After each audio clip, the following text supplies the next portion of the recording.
아프지도 않고 매일 똑같이 잘 먹고 지내고 있었어요. 하지만 신장은요, 이렇게 오래된 필터와도 같습니다. 신장은 아프다고 말하지 않습니다. 느껴질 때는 이미 늦은 경우가 많습니다. 그럼 저는 그동안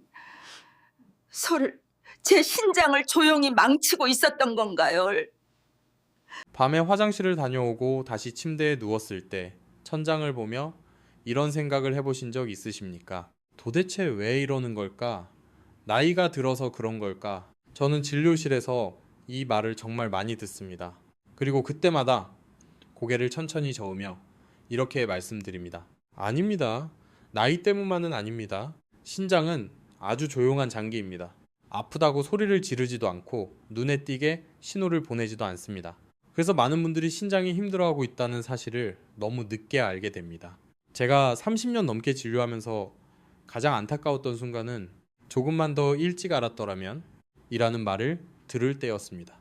오늘 이 이야기는 겁을 주기 위한 이야기가 아닙니다. 이미 늦었다고 말하기 위한 이야기도 아닙니다. 오히려 지금이라면 충분히 되돌릴 수 있다는 이야기입니다. 몇 해 전 부산에 사시는 74세 어르신 한 분이 찾아오셨습니다. 겉보기에는 특별히 아파 보이지 않았습니다. 혈압도 약으로 잘 조절되고 있었고 식사도 규칙적으로 하신다고 하셨습니다. 그런데 한 가지가 마음에 걸렸습니다. 밤마다 2번, 많을 때는 3번씩 화장실에 간다는 말이었습니다. 다리가 자주 붓고 아침에 양말 자국이 깊게 남는다고도 하셨습니다. 피곤함은 늘 있었지만 나이 들면 다 그렇지 하며 넘겨오셨다고 했습니다. 검사 결과를 보며 저는 한숨을 쉬었습니다. 신장 기능이 이미 절반 가까이 떨어져 있었기 때문입니다. 조금만 더 늦었어도 투석 이야기를 꺼내야 할 상황이었습니다. 그 어르신은 제 앞에서 조용히 말씀하셨습니다. 선생님, 저는 물을 많이 마셔서 그런 줄 알았어요. 과일도 몸에 좋다고 해서 매일 챙겨 먹었고요. 바로 그 지점에서 많은 분들이 착각을 합니다. 몸에 좋다고 믿고 먹던 것들이 신장에는 부담이 되는 경우가 있다는 사실입니다. 특히 60세 이후에는 이 차이가 더 분명해집니다. 젊을 때는 괜찮았던 음식도 이제는 신장에 직접적인 압박이 될 수 있습니다. 신장은 혈액을 거르는 필터입니다. 그 필터는 아주 미세한 혈관들로 이루어져 있습니다. 과도한 당분, 특정 산성분, 갑작스러운 칼륨 상승은 이 미세한 혈관들을 조용히 지치게 만듭니다. 문제는 통증이 거의 없다는 것입니다. 그래서 계속 괜찮다고 느끼게 됩니다. 그러다 어느 날 갑자기 수치가 무너집니다. 제가 수많은 환자분들을 보며 느낀 점이 있습니다. 신장을 망가뜨리는 것은 대부분 큰 실수가 아닙니다. 매일 반복되는 작은 선택입니다. 아침에 무심코 먹는 과일 한 조각, 갈증이 날 때 아무 생각 없이 마시는 음료, 건강을 위해 좋다고 믿고 계속해온 습관, 그 하나하나가 신장에게는 시험이 됩니다. 특히 과일에 대해 오해가 많습니다. 과일은 무조건 좋다, 많이 먹을수록 좋다, 자연에서 왔으니 안전하다. 하지만 의사로서 분명히 말씀드릴 수 있습니다. 신장 건강에서는 그렇지 않습니다. 어떤 과일은 신장이 약해진 분들에게는 마치 무거운 짐처럼 작용합니다. 당분이 많거나 칼륨이 갑자기 높아지거나 산성대사가 강한 과일은 신장이 밤새도록 쉬지 못하게 만듭니다. 밤에 화장실을 자주 가는 이유도, 아침에 몸이 유난히 무거운 이유도 이 작은 선택들과 연결되어 있는 경우가 많습니다. 앞서 말씀드린 부산의 그 어르신도 특정 과일을 건강을 위해 매일 드시고 계셨습니다. 양도 적지 않았습니다. 문제는 그 과일이 신장에는 전혀 쉬운 상대가 아니었다는 점입니다. 반대로 같은 과일이라도 신장을 오히려 편안하게 만들어주는 경우도 있습니다. 이 차이를 아는 사람은 많지 않습니다. 저 역시 젊은 시절에는 이 부분을 가볍게 여겼습니다. 하지만 수십 년간의 임상과 환자들의 결과를 보며 확실히 깨닫게 되었습니다. 신장은 음식에 굉장히 솔직한 장기입니다.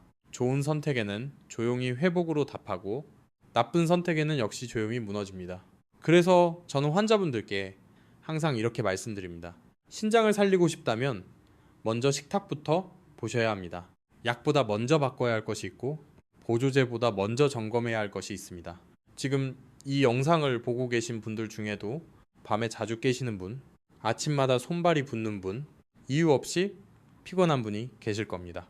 아직 늦지 않았습니다. 지금부터의 선택이 앞으로 5년, 10년을 결정합니다.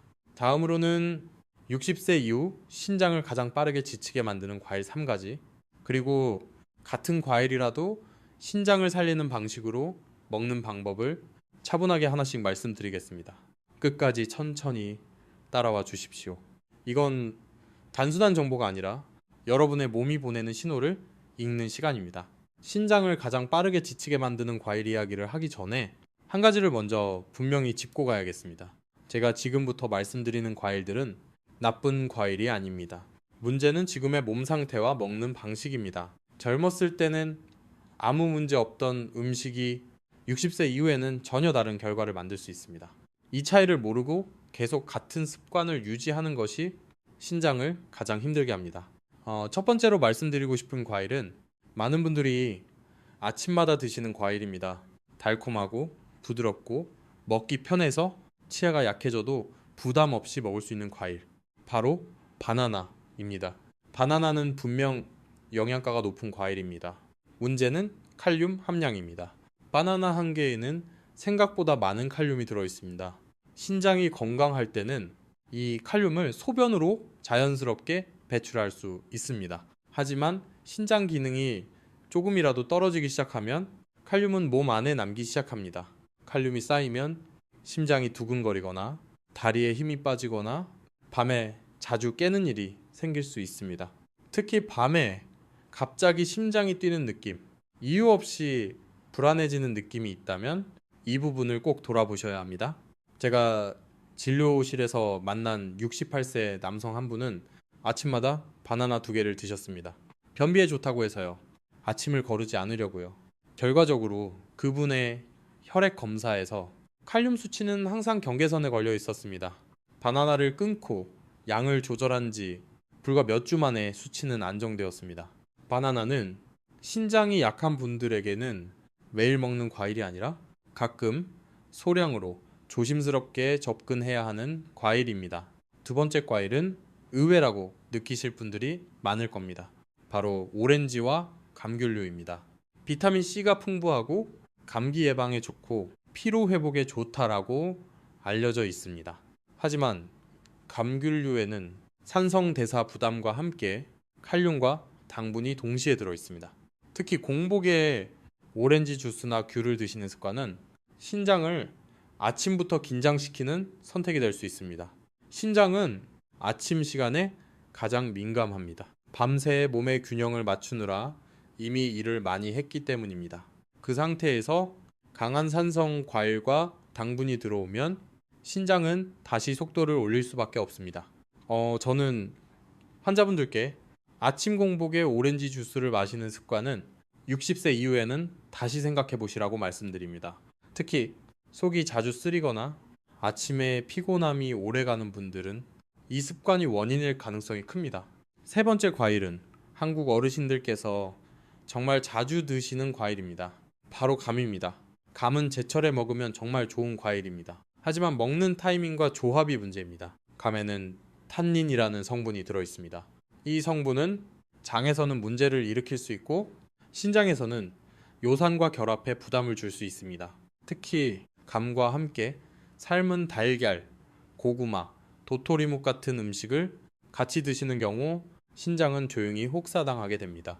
제가 앞서 말씀드린 부산의 그 어르신도 저녁에 감을 간식처럼 드시는 습관이 있었습니다.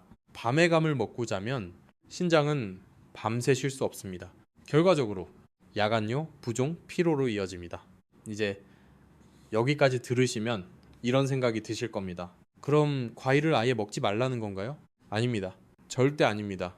문제는 무엇을 피하느냐보다 무엇을 선택하느냐입니다.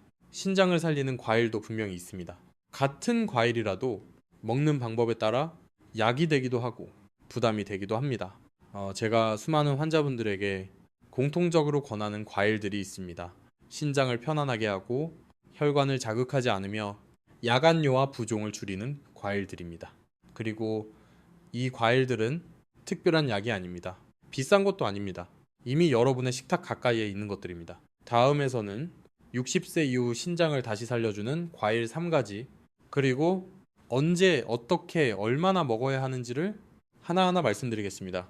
지금까지의 이야기가 조금이라도 마음에 걸리셨다면 그건 몸이 이미 신호를 보내고 있다는 뜻입니다. 잠시 멈추고 차분히 들어보십시오.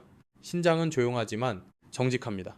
이제부터는 신장을 힘들게 하는 이야기가 아니라 신장을 다시 편안하게 해주는 이야기를 하겠습니다. 앞에서 말씀드린 과일들을 들으시고 마음이 조금 무거워지셨다면 이제는 숨을 한번 고르셔도 됩니다. 신장은 망가지는 속도만큼이나 회복의 여지도 분명히 있는 장기입니다. 단, 조건이 있습니다. 신장이 싫어하는 자극을 줄이고 신장이 좋아하는 방식으로 도와줄 때입니다. 제가 진료실에서 신장 수치가 실제로 좋아진 분들을 보면 공통점이 있습니다. 과일을 끊은 분들이 아닙니다. 과일을 바르게 선택한 분들입니다. 첫 번째로 말씀드리고 싶은 과일은 의외로 아주 소박한 과일입니다. 바로 사과입니다. 사과는 화려하지 않습니다. 달콤함도 강하지 않고 먹자마자 에너지가 치솟는 느낌도 없습니다. 그런데 신장 입장에서는 이보다 더 고마운 과일이 드뭅니다. 사과에는 과도한 칼륨이 없습니다. 당분이 천천히 흡수됩니다. 그리고 팩틴이라는 섬유질이 장과 혈액의 노폐물 정리를 도와줍니다. 신장은 혈액이 깨끗해질수록 일이 줄어드는 구조입니다. 사과는 바로 그 환경을 만들어줍니다. 제가 늘 권하는 방법은 아침 공복이 아니라 아침 식사 후 또는 점심 사이입니다. 껍질은 깨끗이 씻어서 얇게라도 함께 드십시오. 하루 반 개면 충분합니다. 많이 먹는다고 더 좋아지지 않습니다. 신장은 늘 적당함을 좋아합니다. 두 번째 과일은 신장이 예민해진 분들에게 특히 좋은 과일입니다. 바로 배입니다. 배는 수분이 풍부하지만 당분의 자극이 강하지 않습니다. 몸속 열을 과도하게 올리지 않으면서 소변의 흐름을 부드럽게 만들어줍니다. 밤에 자주 화장실에 가는 분들 중 배를 저녁 늦게 드시는 분들이 계신데 그건 추천하지 않습니다. 배는 오전이나 이른 오후에 드셔야 합니다. 그렇게 하면 신장이 낮 동안 부담 없이 처리하고 밤에는 쉴 수 있습니다. 제가 기억하는 한 71세 여성 환자분은 야간요 때문에 잠을 거의 못 주무셨습니다. 약도 여러 가지 드셨지만 큰 변화가 없었습니다. 그분의 식습관을 보니 저녁마다 과일을 드시고 계셨습니다. 종류도 문제였지만 시간이 더 큰 문제였습니다. 배를 오전으로 옮기고 저녁 과일을 완전히 끊은 지 3주 만에 밤에 깨는 횟수가 절반으로 줄었습니다. 약이 아니라 시간을 바꾼 결과였습니다. 세 번째 과일은 많은 분들이 놀라시는 과일입니다. 바로 블루베리입니다. 이건 서양 과일 아닌가요? 비싸지 않나요? 조금만 드시면 됩니다. 한 숟가락이면 충분합니다. 블루베리는 항산화 성분이 강하지만 당분과 칼륨은 비교적 낮은 편입니다. 신장의 미세 혈관을 조용히 도와주는 역할을 합니다. 특히 혈압이 있거나 당뇨가 있거나 신장 수치가 경계선에 있는 분들에게 소량의 블루베리는 혈관 환경을 안정시키는 데 도움이 됩니다. 단 잼이나 주스 형태는 피하십시오. 그건 과일이 아니라 당분 덩어리입니다. 이제 중요한 이야기를 드리겠습니다. 과일의 종류보다 더 중요한 것이 있습니다. 바로 먹는 방식과 타이밍입니다. 제가 환자분들께 꼭 드리는 3가지 원칙이 있습니다. 첫째, 과일은 배고플 때 해결책이 아닙니다. 식사를 대신하지 마십시오. 둘째, 과일은 하루 한 종류면 충분합니다. 여러 과일을 섞어 먹을수록 신장은 계산할 게 많아집니다. 셋째, 과일은 밤에 먹지 않습니다. 신장에게 밤은 휴식 시간입니다. 이 3가지만 지켜도 신장은 눈에 띄게 편안해집니다. 앞서 말씀드린 부산의 그 어르신도 과일을 끊지 않았습니다. 사과와 배로 바꾸고 시간을 조절했을 뿐입니다. 6개월 뒤 검사에서 신장 수치는 안정되었고 야간요는 거의 사라졌습니다. 그분이 제게 이렇게 말씀하셨습니다. 선생님, 제가 뭘 대단한 걸 한 게 없네요. 맞습니다. 대단한 걸 한 게 아닙니다. 잘못된 부담을 덜어낸 것 뿐입니다. 신장은 여러분을 괴롭히려는 장기가 아닙니다. 그저 조용히 일하다가 힘들면 신호를 보낼 뿐입니다. 지금 이 이야기를 들으며 혹시 나도 라는 생각이 들었다면 그건 이미 몸이 말을 걸고 있다는 뜻입니다. 이제 마지막으로 많은 분들이 가장 궁금해하시는 이야기를 정리해드리겠습니다. 과일보다 더 신장을 망가뜨리는 의외의 습관, 그리고 오늘부터 바로 바꿀 수 있는 아주 작은 실천들입니다. 이건 약 이야기가 아닙니다. 돈 드는 이야기도 아닙니다. 오늘 저녁부터 바꿀 수 있는 이야기입니다. 조금만 더 함께 가보겠습니다. 이제부터 말씀드릴 내용은 과일보다 더 많은 분들의 신장을 조용히 지치게 만드는 의외의 습관들입니다. 이 습관들은 대부분 건강을 위해 하고 계신 것들입니다. 그래서 더 위험합니다. 좋은 의도로 시작했기 때문에 의심하지 않게 되기 때문입니다. 첫 번째 습관은 물을 한꺼번에 많이 마시는 것입니다. 신장에 좋으니까 물 많이 마셔야죠. 이 말 정말 많이 들었습니다. 물 자체는 나쁜 게 아닙니다. 문제는 속도와 타이밍입니다. 아침에 일어나자마자 큰 컵으로 두세 잔을 연속해서 마시거나 외출 후 갈증이 난다고 한 번에 많은 양을 들이켜는 습관. 이렇게 되면 신장은 갑자기 몰려든 수분을 짧은 시간 안에 처리해야 합니다. 이미 예민해진 신장에게는 이것도 부담입니다. 제가 권하는 방법은 아주 단순합니다. 한 번에 많이 마시지 말고 조금씩 나눠서 마시는 것입니다. 컵을 작게 바꾸십시오. 한 모금씩 천천히 드십시오. 이 작은 차이가 신장을 훨씬 편안하게 만듭니다. 두 번째 습관은 저녁 늦은 시간의 간식입니다. 특히 과일, 요거트, 견과류를 잠들기 전 가볍게 드시는 분들, 몸은 가볍다고 느낄지 모르지만 신장은 전혀 가볍지 않습니다. 밤은 신장이 쉬어야 할 시간입니다. 그런데 이 시간에 당분, 수분, 미네랄이 들어오면 신장은 다시 일을 시작합니다. 그 결과가 야간요입니다. 자주 깨고 잠이 얕아지고 아침에 더 피곤해집니다. 이 악순환을 많은 분들이 노화라고 착각합니다. 하지만 실제로는 시간의 문제인 경우가 많습니다. 저녁 7시 이후에는 과일과 간식을 끊어보십시오. 처음 며칠은 허전할 수 있습니다. 하지만 2주만 지나도 밤이 달라집니다. 세 번째 습관은 몸에 좋다는 이유로 계속 먹는 것입니다. 대표적인 예가 꿀, 대추차, 생강차 같은 것들입니다. 이것들이 나쁘다는 이야기가 아닙니다. 문제는 매일 습관처럼 드시는 경우입니다. 특히 단맛이 있는 차를 저녁마다 드시는 분들, 몸은 따뜻해지는 것 같지만 신장은 당분과 수분을 동시에 처리해야 합니다. 신장이 약해진 상태에서는 이런 작은 자극도 누적되면 큰 부담이 됩니다. 제가 늘 드리는 말씀은 이것입니다. 좋은 것도 매일이면 부담이 됩니다. 네 번째 습관은 소변을 참는 것입니다. 외출 중이라서 귀찮아서 조금만 더 있다가 가려고. 이 습관은 방광뿐 아니라 신장에도 영향을 줍니다. 소변이 오래 머물수록 신장은 다시 흡수와 조절을 반복해야 합니다. 특히 밤에 소변을 참고 자는 습관은 야간요를 더 악화시킵니다. 신장은 리듬을 좋아합니다. 가고 싶을 때 가는 것, 그것도 신장을 돕는 방법입니다. 여기까지 들으시면 이런 생각이 드실 수 있습니다. 그럼 뭘 먹고 어떻게 살아야 하나요? 그래서 저는 환자분들께 아주 단순한 하루 기준을 드립니다. 아침에는 과일을 서두르지 마십시오. 식사 후 소량이면 충분합니다. 점심과 오후에는 신장이 가장 안정적인 시간입니다. 이때 필요한 수분과 과일을 부담 없이 드십시오. 저녁에는 입을 쉬게 해주십시오. 배가 고프면 따뜻한 물 몇 모금이면 충분합니다. 이렇게만 해도 신장은 숨을 돌릴 시간을 갖게 됩니다. 앞서 이야기한 부산의 어르신도 이 원칙을 지키셨습니다. 과일 종류를 바꾸고 시간을 바꾸고 물 마시는 습관을 나눴을 뿐입니다. 투석 이야기가 오가던 분이 그 자리에서 멈췄습니다. 기적이 아닙니다. 그 신장이 원래 좋아하는 환경으로 돌려놓았을 뿐입니다. 이제 마지막으로 제가 이 영상을 통해 꼭 전하고 싶은 이야기를 정리해 드리겠습니다. 무엇을 더 먹어야 하는지가 아니라 무엇을 덜어내야 하는지에 대한 이야기입니다. 그리고 오늘 이 영상을 보고 어떤 마음으로 내일 아침을 맞이하면 좋을지에 대한 이야기입니다. 조금만 더 함께 해주십시오. 이제는 무엇을 더 알아야 하는 시간이 아니라 어떤 마음으로 내일을 시작할 것인가의 이야기입니다. 신장을 살리는 방법은 어디 멀리 있지 않습니다. 새로운 약, 특별한 식품, 어려운 이론이 아닙니다. 오히려 덜어내는 선택에 가깝습니다. 제가 오랫동안 진료하면서 느낀 것은 신장이 나빠진 분들 대부분이 무언가를 너무 열심히 하고 있었다라는 사실입니다.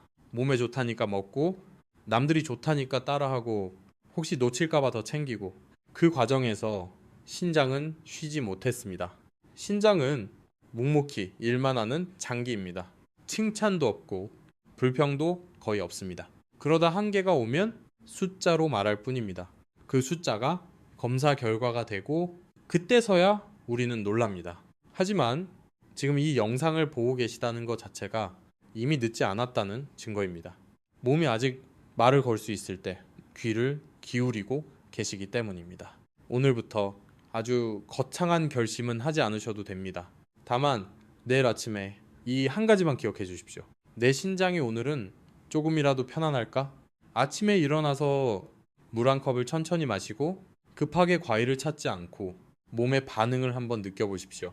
점심 이후 피곤함이 덜한지, 다리가 가벼운지, 소변색이 너무 진하진 않은지 이 작은 관찰이 신장을 지키는 첫걸음입니다. 그리고 저녁에는 입보다 몸을 먼저 쉬게 해주십시오. 배가 고프다고 느껴질 때 그게 정말 배고픔인지 그냥 습관인지 한 번만 더 생각해 보십시오. 신장은 밤에 회복합니다. 그 시간을 지켜주는 것이 어떤 보약보다 중요합니다.